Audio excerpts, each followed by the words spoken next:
ഈശോ മിശിഹായിൽ ഏറ്റവും സ്നേഹിക്കപ്പെടുന്നവരെ, ഈശോ ആഗ്രഹിക്കുന്നത് പറയുവാനും ഈശോ ആഗ്രഹിക്കുന്നത് പ്രവർത്തിക്കുവാനും പരിശുദ്ധാത്മാവ് നിങ്ങളെ നയിക്കട്ടെ എന്ന് പ്രാർത്ഥിക്കുന്നു. ഒരിക്കൽ ഒരു അച്ഛനുമായിട്ട് ചേർന്ന് ഗ്രൂപ്പ് കൂടി പ്രാർത്ഥിക്കുമ്പോൾ ഈ അച്ഛന് ഒരു കാര്യം ഇങ്ങനെ തമാശയായിട്ട് ഇങ്ങനെ പറഞ്ഞു. തമിഴ്നാട്ടിലുള്ള ഒരു പ്രൊഡ്യൂസർക്ക് ഈശോയുടെ ജീവിതം സിനിമയാക്കണമെന്നൊരാഗ്രഹം. അങ്ങനെ ഒരു സംവിധായകനെ കണ്ടുപിടിച്ചു. അങ്ങനെ സംവിധായകനും പ്രൊഡ്യൂസറും കൂടി ആ കാലഘട്ടത്തിലെ സൂപ്പർ സ്റ്റാറിൻ്റെ അടുത്ത് ചെന്നിട്ട് പറഞ്ഞു ഈശോയുടെ ജീവിതം സിനിമയാക്കണമെന്ന്. അപ്പോൾ ഈ സൂപ്പർ സ്റ്റാറിന് വലിയ സന്തോഷം. അങ്ങനെ അവർ എഗ്രിമെന്റ് സൈൻ ചെയ്യുവാൻ തുടങ്ങുമ്പോൾ ഈ സൂപ്പർ സ്റ്റാർ പറയും സിനിമയുടെ ക്ലൈമാക്സിൽ ചെറിയൊരു മാറ്റം വരുത്തണം. അപ്പോൾ അവർ പറയും എന്താണ് മാറ്റം വരുത്തുന്നത് എന്ന് ചോദിക്കുമ്പോൾ ഈ സൂപ്പർ സ്റ്റാർ പറയും ഈശോയെ കുരിശിൽ തറയ്ക്കുന്ന ആ സമയം ഞാൻ കുരിശിൽ കിടക്കുന്നു, എന്നാൽ ഞാൻ ആ കുരിശിൽ നിന്ന് ഇറങ്ങി വന്ന് അവിടെ നിന്ന് പടയാളികളെയെല്ലാം അടിച്ച് ഓടിച്ച് ഒരു വെള്ളക്കൊടിയുമായിട്ട് ഞാനിങ്ങനെ ഉത്ഥാനം ചെയ്തു വരുന്നതായിട്ട് ക്ലൈമാക്സിൽ മാറ്റം വരുത്തണമെന്ന്. അപ്പോൾ അച്ഛൻ ഇത് പറഞ്ഞതിന് ശേഷം അച്ഛൻ തന്നെ പറയുകയാണ് ഈ കാലഘട്ടത്തിൽ ഇതുപോലെയാണ് പല വ്യക്തികളും ഈശോയ്ക്ക് വേണ്ടി നിലകൊള്ളുന്നു എന്ന് പറയുമ്പോൾ, അല്ല ഈശോയ്ക്ക് വേണ്ടി സംസാരിക്കുന്നു എന്ന് പറയുമ്പോഴും ഈശോ കാണിച്ചു തന്ന ആ മാതൃക, സ്നേഹത്തിന്റെ ആ മാതൃകയിൽ നിന്ന് വ്യതിചലിച്ച് ഒന്ന് പറയുമ്പോൾ 9 തിരിച്ചു പറയുന്ന ഒരു ആത്മീയതയിലൂടെയാണ് ഇപ്പോൾ കടന്നുപോയിക്കൊണ്ടിരിക്കുന്നത്. കഴിഞ്ഞ ദിവസം ഒരു സ്നേഹിതന് എനിക്ക് ഒരു പോസ്റ്റ് അയച്ചു തന്നു. അപ്പോൾ ചെറുപ്പക്കാരനാണ്, +2 പഠിക്കുന്ന ആ ചെറുപ്പക്കാരൻ എന്നോട് വലിയ വിഷമത്തോടെ ഇങ്ങനെ പറഞ്ഞു ഇതൊക്കെ എങ്ങനെ വരുന്നത്, എനിക്കിതൊക്കെ കാണുമ്പോൾ ഭയങ്കര സങ്കടം തോന്നുന്നു. കാരണം ഈ ചെറുപ്പക്കാരൻ എല്ലാ ദിവസവും കുർബാനയിൽ പങ്കെടുക്കുകയും കുർബാനയ്ക്ക് കൂടുകയും ചെയ്യുന്ന ഒരു വ്യക്തിയാണ്. ഈ പോസ്റ്റിൽ ഇതായിരുന്നു, കത്തോലിക്ക സഭയ്ക്കെതിരെ ഒരു വ്യക്തിയല്ല പല വ്യക്തികൾ ഇങ്ങനെ അതിൻ്റെ അടിയിൽ ഇങ്ങനെ പോസ്റ്റ് ഇട്ടിരിക്കുകയാണ്. വളരെ മോശമായിട്ടുള്ള വാക്കുകൾ ചേർത്ത് ഇങ്ങനെ ഓരോന്ന് എഴുതിയിട്ട് അവസാനം എഴുതിയിരിക്കുന്നതാണ് ഞങ്ങൾ എന്ത് വില കൊടുത്തും ഈശോയ്ക്ക് വേണ്ടി നിലകൊള്ളുമെന്ന്. പ്രിയപ്പെട്ടവരെ, ഈ മോശമായിട്ടുള്ള വാക്കുകൾ പറയുമ്പോൾ നമ്മൾ പിശാചിന്റെ വശത്താണോ അതോ നമ്മൾ ഈശോയുടെ വശത്താണോ എന്ന് ചിന്തിക്കുന്നത് നല്ലതായിരിക്കും. മത്തായിയുടെ സുവിശേഷം 12-ാം അധ്യായം 36-ാം വാക്യം, ഞാൻ നിങ്ങളോട് പറയുന്നു മനുഷ്യർ പറയുന്ന ഓരോ വ്യർത്ഥവാക്കിനും വിധി ദിവസത്തിൽ കണക്ക് കൊടുക്കേണ്ടി വരും. പ്രിയപ്പെട്ടവരെ, നമ്മുടെ ജീവിതത്തിൽ ഉറപ്പുള്ള ഒരേ ഒരു കാര്യം മരണമാണ്.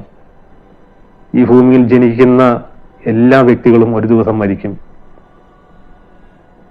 പ്രിയപ്പെട്ടവരെ, നമ്മൾ മരിച്ചു കഴിയുമ്പോൾ നമ്മൾ സ്വർഗത്തിൽ അല്ലെ കർത്താവിൻ്റെ അടുത്ത് പോയി നിൽക്കുമ്പോൾ നമ്മൾ ഇതുപോലെ കർത്താവിന് വേണ്ടിയാ നിലകൊണ്ട് എന്ന് പറഞ്ഞ് ഇതുപോലെ മോശമായിട്ടുള്ള വാക്കുകളും ഇങ്ങനെയൊക്കെ ഉപയോഗിച്ചിട്ട് നമ്മൾ കർത്താവിൻ്റെ മുമ്പിൽ ചെന്ന് പറയണം കർത്താവെ ഞാൻ അങ്ങേക്ക് വേണ്ടി ഇതുപോലുള്ള കാര്യങ്ങളൊക്കെ ചെയ്തു, അല്ലെ ഇതുപോലുള്ള പ്രവർത്തനങ്ങളൊക്കെ നടത്തി എന്ന് പറയുമ്പോൾ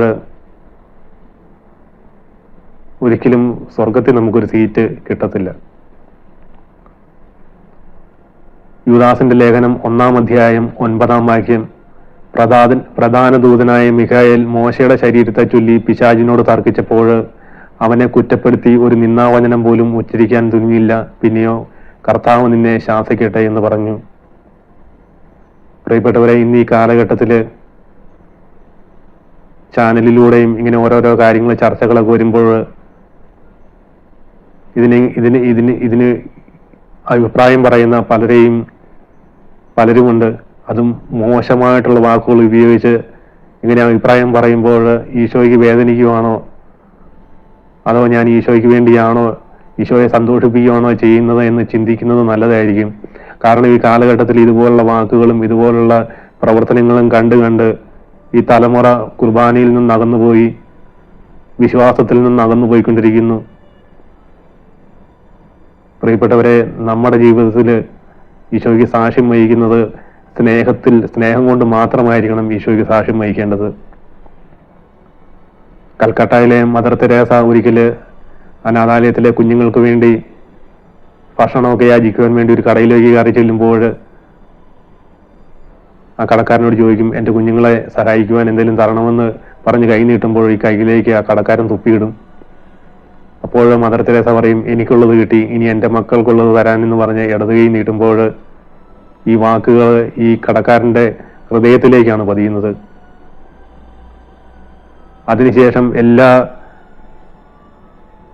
മാസവും ഒരു ഫണ്ട് ഈ അനാഥാലയത്തിലേക്ക് കൊടുക്കുമെന്ന് ഇങ്ങനെ മദർ തെരേസയുടെ ജീവചരിത്രത്തിൽ നമ്മൾ വായിച്ചിട്ടുള്ളതാണ്. പ്രിയപ്പെട്ടവരെ, ഇതാണ് ഒരു വ്യക്തിയെ ഈശോയിലേക്ക് നമ്മൾ നേടിയെടുക്കേണ്ടത്. അല്ലാതെ ഞാനൊരിക്കലും ഒരു കാര്യം നമ്മളിതൊന്നും പറയുന്നൊന്നുമില്ല. കാരണം ചാനലിൻ്റെ അകത്തും ഇതിൻ്റെ അകത്തെല്ലാം നമ്മൾ കണ്ടുകൊണ്ടിരിക്കുന്ന ഒരു കാര്യമാണ്. പ്രിയപ്പെട്ടവർ, ഒരിക്കലും ഇങ്ങനെ നിന്ദാവചനങ്ങൾ നല്ല ഒരു കാര്യം പറയുമ്പോൾ അതിനെതിരെ പറയുമ്പോൾ നമ്മൾ പിശാചിന്റെ പക്ഷത്താണ് ആയിക്കൊണ്ടിരിക്കുന്നത്. ഒരിക്കലും ഈശോ ആഗ്രഹിക്കുന്നില്ല. പ്രിയപ്പെട്ടവരെ, ഈ കാലഘട്ടത്തിൽ ഏതെങ്കിലും വ്യക്തികൾ ഇതുപോലെ തിന്മയ്ക്ക് അടിമപ്പെട്ട് ഈശോയ്ക്ക് വേണ്ടി എന്ന് പറഞ്ഞ് നിലകൊള്ളുമ്പോൾ പിശാചിന്റെ കെണിയിലേക്ക് അകപ്പെട്ടു പോകുന്ന മക്കളുടെ വിടുതലിന് വേണ്ടി പ്രാർത്ഥിക്കുന്നു.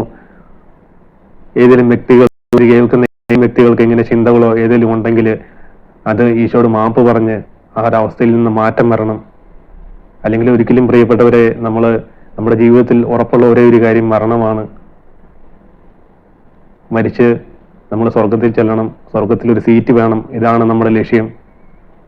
ആ നിത്യജീവൻ ലക്ഷ്യമാക്കിയുള്ള ഈ ജീവിതയാത്രയിൽ ഇതുപോലെയുള്ള പ്രതിസന്ധികളും പ്രശ്നങ്ങളൊക്കെ വരുമ്പോൾ നമ്മൾ പ്രാർത്ഥനയിലായിരുന്നു കൊണ്ട് ഇതിനെ നേരിടണം.